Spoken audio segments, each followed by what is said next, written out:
Muslims తమ పండగలకి ముఖ్యంగా ఈద్ ఉల్ ఫిత్ర్ ఇంకా ఈద్ ఉల్ అదాలకి తప్పకుండా చేసే షీర్ ఖోర్మా రెసిపీ చూద్దాం ఈరోజు. నిజానికి ఇది మనం చేసుకునే పాయసం లాంటిదే, కానీ ఇందులో వేసే ఇంగ్రీడియంట్స్లోనే ఉంది అసలు మజా.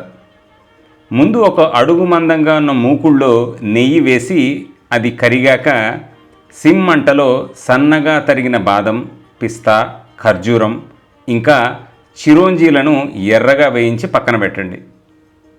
నెక్స్ట్ అదే మూకుళ్ళో మనం మామూలుగా వాడే లావుపాటి సేమియా కాకుండా సన్నటి సేమియా దొరుకుతుంది, అది కూడా ఎర్రగా వేయించి పక్కన పెట్టండి.